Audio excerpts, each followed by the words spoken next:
তো চলো আমি ব্লগটা এখন শেষ করছি না, এখন আমি ঘুমোতে যাব। রিন্টিটাকে সকালে উঠে ব্লগটা শেষ করব, ঠিক আছে? তো চলো ঘুম থেকে উঠে আবার তোমাদের সাথে দেখা হচ্ছে।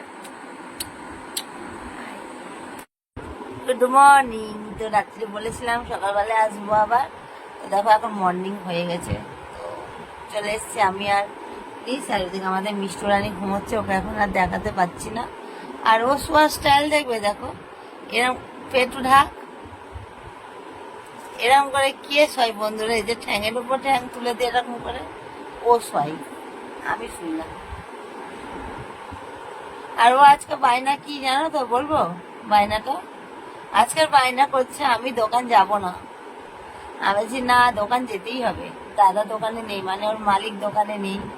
ওর মালিক বলেছে বাবু তুমি এখন দোকান কামাই করবে না, আমি ওর মালিক গেছে কেদারনাথ ঘুরতে।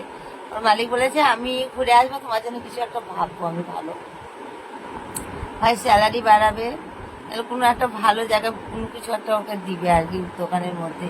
তো কেন ও দোকান এতদিন যখন বন্ধ করেনি, 1 তারিখে আসবে, আজকে তো 29 তারিখ হয়ে গেল, তাহলে কেন দোকানটা বন্ধ করবে বলো? আমি সেটাই বুঝাচ্ছি ওকে তখন থেকে, যে তুমি দোকান যাও, দোকান বন্ধ করবে না। মুখটা করছে দেখো দেখো।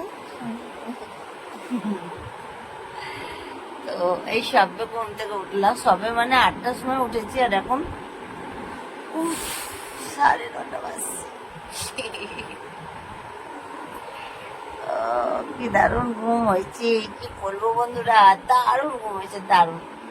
আর আমার উপর দেখো রেগে গিয়ে এদিকে ঘুরেছে। এই এই এদিকে তাকাও।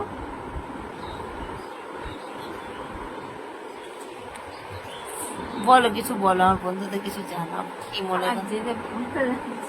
আমি একে বলেছি এটা ব্লগ যখন করবো তখন একটু জোরে কথা বলার চেষ্টা করবো। বললাম আমার আজকে ভালো লাগছে না যেতে, না নিয়েই যাচ্ছি। আবার 10 তারিখে ছুটি নিবে, আমাদের বাড়ি যাবে।